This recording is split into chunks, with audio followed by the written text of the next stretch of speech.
আল্লাহ তাআলা আপনাদেরকে মুফতি বানাইছেন। আর আমাদের বুজুর্গানে দিন যখন তালিব ইলমদেরকে লেখাপড়া শেষ হওয়ার পরে যে নসিহত করতেন, এটা ছিল সেই নসিহত, উসিকুম বিতাকওয়াল্লাহ, আপনাদেরকে আল্লাহর তাকওয়ার জন্য নসিহত করতেছি। ওয়াল মুওয়াযাবাতি আলা যিকরিল্লাহ, আর যিকরুল্লাহর মধ্যে সবচেয়ে উত্তম হইল কোরআনে কারিমের তেলাওয়াত। আর তার থেকে উত্তম হইল তেলাওয়াতের সাথে সাথে কোরআনে কারিমকে বুঝা। কোরআনে কারিমের 5টা হক। প্রথম হক কোরআনে কারিমের উপরে ঈমান আনা, হাযা কালামু রাব্বি। 2 নম্বর হক কোরআনে কারিমকে তেলাওয়াত করা। 3 নম্বর হক কোরআনে কারিমকে বুঝা। 4 নম্বর হক কোরআনে কারিমের উপরে আমল করা। 5 নম্বর হক কোরআনে কারিমকে মুসলমানদের ঘরে ঘরে পৌঁছে দেওয়া। আল্লাহ তাআলা যে ইলমে নূর আপনাদেরকে দান করছেন, এর হক আদায় তখন হবে যখন এই ইলমে নূর আপনাদের উসিলাতে মুসলমানদের ঘরে ঘরে পৌঁছবে। এই জন্য মুরব্বীদের অনুসরণে আমি এই কথা বলেছি, পড়েছি, উসিকুম বিতাকওয়াল্লাহ। আল্লাহ আপনাদের উসিলাতে আমাকে মুত্তাকি পরহেজগার দিনদার বানায়। একজন মুফতির জন্য সবচেয়ে বড় যেটা মর্তবাওয়ালা, সেটা হইল তিনি মুত্তাকি হওয়া। আর ওয়াল মুওয়াযাবাতি আলা যিকরিল্লাহ, যিকরুল্লাহর কথা আমি একটু আগে আপনাদেরকে বলছি। কুতুব বিনি, মুতালা, মাসাইল যতটুকু সম্ভব। হযরত মাওলানা সাঈদ আহমদ পালানপুরি বলতেন, জুজিয়াত জানার কোনো দরকার নাই। তিনি বলতেন আসল মাসলা যেন জানা থাকে। হযরত বলতেন লিফতাওয়ালাদেরকে যখন নসিহত করেন, আসল মাসলা যেন তোমার জানা থাকে, জুজিয়াত মুতালা দ্বারা হল করবে। ইস্তেফতা যখন আসবে, কোনো কাউকে যদি জুজিয়াত লিখতে হয়, তো তখন জুজিয়াত কিতাব দেখিয়ে হল করিয়ে সেটা লিখিয়ে দিবে। কিন্তু আসল মাসলা জানা থাকা লাগবে। সবাই তো আর লিখিত প্রশ্ন করে না, মৌখিক প্রশ্ন অনেকে করে।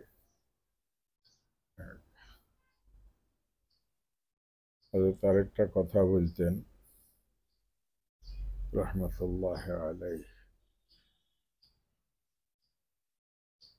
মুফতির জন্য সবচেয়ে উত্তম তরিকা ফতুয়া দেওয়া, সহজ সাবলীল ভাবে সংক্ষেপে উত্তর দেওয়া।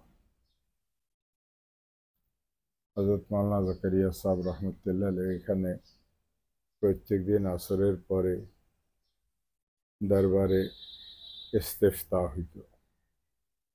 আর ওই মজলিসে পৃথিবী বাসা 1200 আলিম থাকতেন, সামেঈন।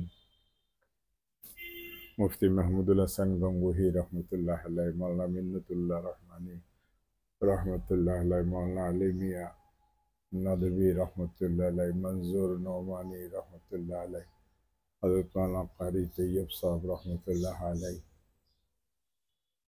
মাওলানা ইউনুস সাহেব যার আলোচনা করছি তিনিও বসতেন, ইস্তেফতা পড়তেন। হযরতের এক নাতি ছিলেন শাহেদ, তার নাম ছিল সারনপুরের নাজিম সাহেব মজারলুমের।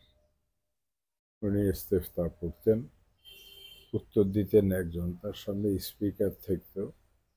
আর উনি আদিষ্ট ছিলেন 3 শব্দের বেশি বলবেন না।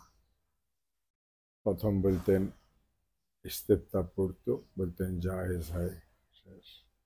ইস্তেফতা পড়তো, বলতেন জায়েজ नहीं।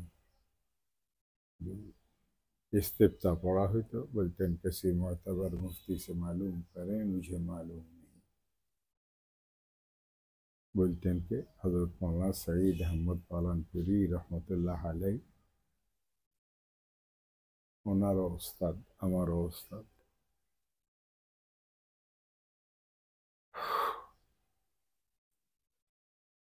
শেষ যুগে এত বড় মুহাক্কিক আলিম কেউ আর দুনিয়াতে আসেন নাই। আমাদের আকাবেরিনদের যতগুলি কঠিন কিতাব ছিল সবগুলির সহজভাবে হল যিনি করছেন তার নাম সাইদ আহমদ পালানপুরি রহমতুল্লাহ আলাইহি। আমি 6 বছর ওনার কাছে ছিলাম, একসাথে খানা খাইতাম। কখনো খাবার তৈরিও করতে হইতো, কখনো বোর্ডিং থেকে আনা হইতো, কখনো বাজার থেকে কিনে আনা হইতো। অবস্থার পরিপ্রেক্ষিতে সেটা একদিন, জি বসেন, আসরের নামাজের পরে দারুল ইফতার সামনের পুরো এলাকা সিঁড়িত কঠিন সুগ্রাণ হয়ে গেল। কারি তৈয়ব সাহেব রহমতুল্লাহ আলাইহি খুব দামি আতর ব্যবহার করতেন। মানুষও ছিলেন অনেক অনেক সুন্দর। আসিম নানতি রহমতুল্লাহ আলাইহির নাতি, দারুল দেওবন্দের 56 বছরের মুহতামিম। 8 বছর 17 বছর কয়েক মাস বয়সে তিনি দারুল দেওবন্দের মুহতামিম হয়েছিলেন। হযরত মাওলানা সৈয়দ হোসেন আহমদ মাদানী নওয়ারাল্লাহু মারকাদাহু পাকিস্তানে চলে গেছিলেন ভারতের জুলুম অত্যাচারের কথাকে স্মরণ করিয়ে। তোমাদের রহমতুল্লাহ জিম্মাদার হয়ে ওনাকে পাকিস্তান থেকে নিয়ে এসেছিলেন। ইনার পরিবারে মুফতি শফি সাহেব রহমতুল্লাহ আলাইহি আরও যারা আছেন পাকিস্তানের বড় আলেম সবাই এই খানদানিরই। চাস্তো ভাই কেউ, মামতো ভাই কেউ, খালতো ভাই, যে কয়জন বড় আলেম পাকিস্তানে আছেন। তো আমি দৌড়াই এসে হজরতকে বললাম যে মহতিম সাহেব আসতেছে।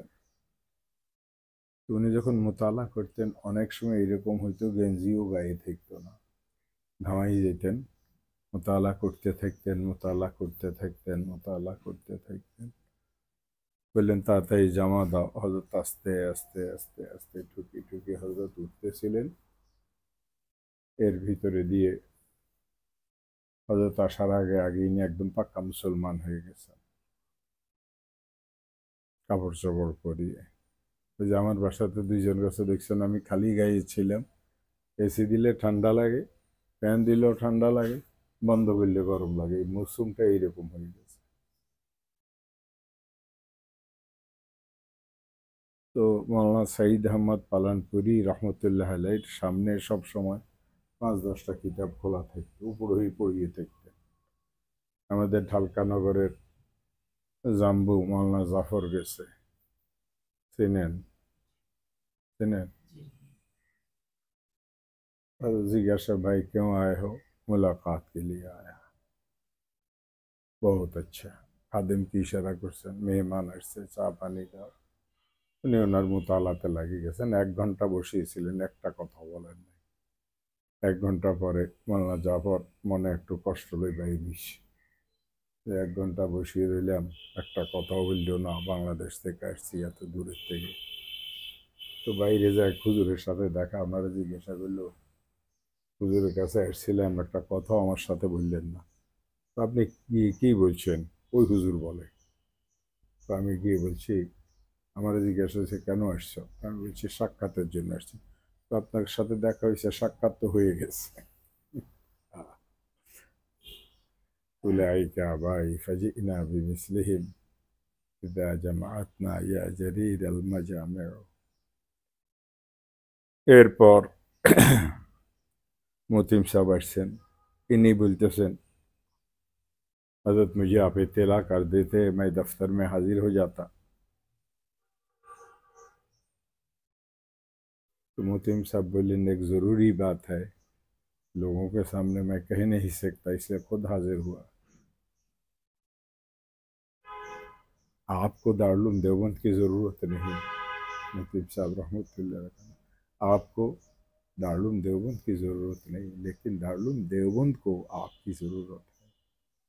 आपसे हमें बहुत उम्मीदें वाबस्ता हैं, और ये कहने के लिए हाजिर हुआ हूँ कि असर के बाद आप मुताला मत कीजिए।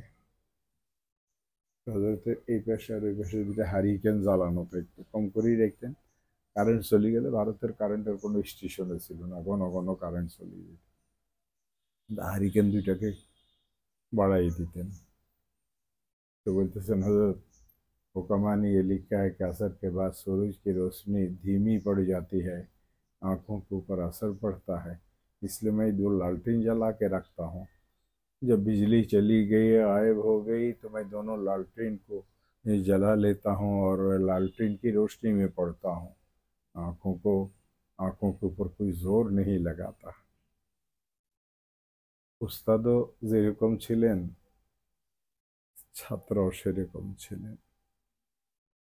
এখন কোনো মহতেমে অন্তত দুনিয়াতে কোনো হুজুরের রুমে যাইবে না, বিরল। বুঝে আসছে না? কোনো মহতেমে তখন তো নিচে পড়াইতেন, জাল্লাইন শরীফ পড়াইতেন, দাওরা তখনও তিনি পড়াইতেন না, তখনকার ঘটনা। তো উস্তাদ ছাত্রের কামরাতে যাওয়া, উস্তাদ ছাত্রকে তার স্বাস্থ্যের প্রতি খেয়াল রাখার নসিহত করা,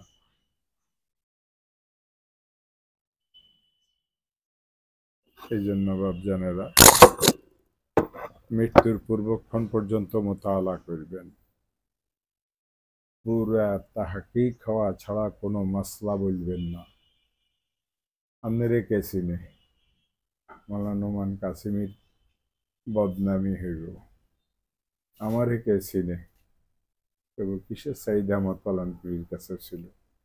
যারা বদনামি করে এরা বড়রে ধরে, ছোটরে ধরে না, এটা মনে রাখবে। তো বলবে বসেন বসে, আর লাগবে না কিছু। এই জন্য মোতালা ছাড়া কোনো মাসলা বলবেন না। মুসলিম শরীফের মুকদ্দমার মধ্যে আছে, আল্লাহ রসুল সাল্লাল্লাহু আলাইহি ওয়াসাল্লামের খানদানের একজনকে কেউ জিজ্ঞাসা করছে এই মাসলা কি হয়, তিনি বলছেন আমি জানি না। তো আরেকজন লোকমা দিছে, উনি বললেন আপনি এত বড় মানুষ, এত বড় মানুষের আত্মীয়, আপনি এই মাসলাটা জানেন না? তো জানি না, এটা হইল নিসফেল। উনি জানি না এটা কি নিসফেল। আমি জানি না, জানিয়ে তারপর হেকে জানাম আমি জানি না, এটাই তো বলছি। এই জন্য কখনো তাহাকিক ছাড়া কোনো মাসলা বলবেন না। কালকে দিবেন উত্তর। যে প্রশ্ন করছে সে এই কথা বলুক যে আপনি বড় আলেম না। আরে ওই মুফতি সাহেবের কাছে গেলে তো যাওয়ার আগে মশলা বলিয়ে দেন, চেহারা দেখি বলিয়ে দেন তুমি কোন প্রশ্ন নিয়ে এসছো। বুঝে এসছেন না? এগুলি সব ধোঁকাবাজি, মুফতিগো দালাল থাকে। বুঝছেন না? বুঝেন না? তো এই জন্য বললাম যে 1200 ওলামাই কেরাম, যেখানে মক্কা মদিনার ওলামাই কেরামেরাও হইতেন, নজর শেখের এখানে ইতিকাফ করতে আসতেন, তো রোজানা 1 ঘন্টা ইস্তিফতার আলোচনা হইত আর উত্তর দিতেন 3টা শব্দ, জায়েজ হ্যায়, জায়েজ নেহি, মুঝে মালুম নেহি, কিসি মোতাবার মুফতি সে মালুম কর। এটা বললে আপনার ইলম কমবে না। আর এটা হইল ইলমি লাইনের বহুত বড় তাওয়াজু। তো কথা বেশি লিখবেন না যাতে মানুষ পেঁচায় যায়, প্রশ্নটাকে আগে ভালো করে বুঝবেন, এরপরে খুব সংক্ষেপে উত্তর লিখবেন, যাতে ওই লোকটা আপনার উত্তর পড়েই উত্তর বুঝতে তাকে আবার আরেক মুফতির কাছে যাওয়া না লাগে। এটাও সাইদ আহমদ পালানপুরি সাহেব। इस्तिफ्ता के जवाब इस तरीके से मत दिया करो वो और किसी मुफ्ती के पास उसको रुजू करना पड़े।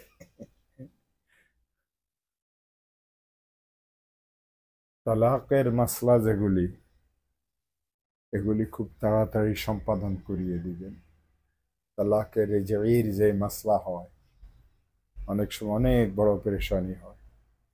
আমাদের মাদারীনগর ভালা ভালা মুফতি আছে, লেখেন না কেউ নাই।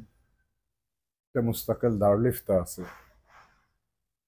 60-70 লক্ষ টাকার কিতাব ওই দারুল ইফতাতে আছে। অর্ধেকের বেশি কিতাব আমি সৌদি আরবের থেকে কিনে আনিয়ে দিছি।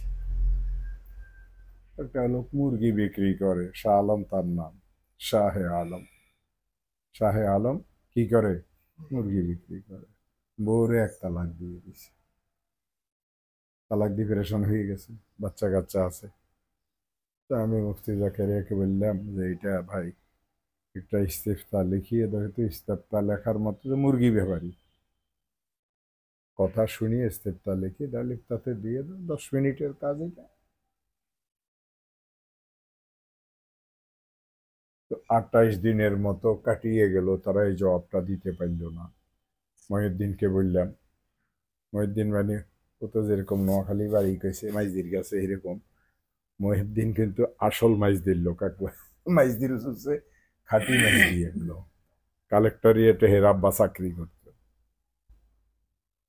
মাইজদির হুজুরকে বললাম আব্দুল্লাহ নামে এক ওই এয়ারফোর্সের লোক আছে, হের ছেলে তখন দাঁড়িয়ে, তাকে বললাম, রফিকেরে বললাম, বলতে বলতে হয়রান হয়ে গেলাম। 28 দিন কাটিয়ে গেল। 2 দিনের ভিতরে তার বউর মাসিকে যদি আসিয়ে যেত, দেবো পাক্কা। বুঝে আসছে না? এই এই মাসলাটা, এটা ইমার্জেন্সি, আরবিতে বলে ইজতেরারি, ইংরেজিতে বলে ইমার্জেন্সি। হসপিটালে নিলে ঠ্যাং ভাঙি গেছে, অনেক নেই, সবাই রেখেছে, ডাক্তার আসবো, দেখবো, স্যার আসি দেখলে তারপরে কি করবো, চিকিৎসা শুরু। ততক্ষণে তো দুনিয়ার থেকে ইনশাল্লাহ রহমতুল্লাহ আলাইহি হয়ে যাবে। এখন দ্রুত গতিতে তার রক্ত পড়া বন্ধ করতে হইব, তাড়াতাড়ি ব্যান্ডেজ করতে হইব, এমন এই ট্যাবলেট ওষুধপত্র দিতে হইব। আল্লাহ তোমাদের বাপকে হেদায়েত দেখ। তালাকের মাসলা এটা খুব কঠিন মাসলা। হায়াত মৌতের মাসলার থেকেও তালাকের মাসলা কঠিন। এই জন্য যতক্ষণ পর্যন্ত পুরাপুরি তাশাফি হবে না, মাসলা লিখবেন না, বলবেন না। আর সব মাসলা 3 দিন পরে দিলেও কোনো অসুবিধা নেই, এর তো বউ ছুটিয়ে যাবে। এই ব্যাপারে খুব চৌকান্না থাকবেন। কওম ও মিল্লতের মধ্যে প্রথম সারির যারা দ্বীন ইসলামের খাদেম, তারা হইল মুফতি। বুঝেন নাই?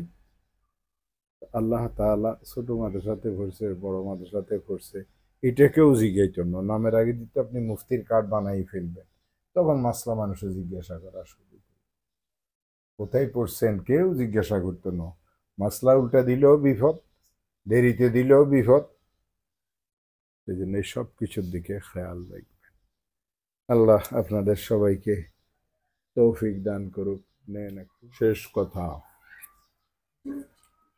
হতে পারে আল্লাহ তাআলা আপনাদেরকে অনেক বড় মাকাম দান করবেন। আমাদের এখানে পড়ালেখা হোক বা না হোক, এখানের থেকে কিন্তু আপনি মুফতির একটা সিল নিছেন। 1 বছর পড়েন, 6 মাস পড়েন, না পড়িয়ে ঘুমাই ঘুমাই সময় কাটান, সনদ কিন্তু আমাদের এখানের। অতএব আল্লাহ যদি আপনাকে বড় বানান, এটার দিকে খেয়াল রাখি। মনে থাকবে না? কিছু যদি সুযোগ হয়, আল্লাহ তাআলা ওয়াসাআত দান করে, এখানের মালিক আমন করবেন, কিতাবাদি কিনবে, আরো বাড়াইবে। বুঝেন? হ্যাঁ,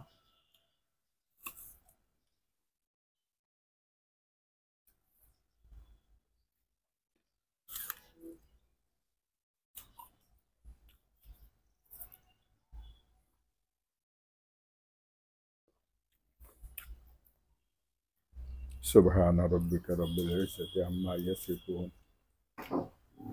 ওয়া সালামুন আলাল মুরসালিন ওয়ালহামদুলিল্লাহি রাব্বিল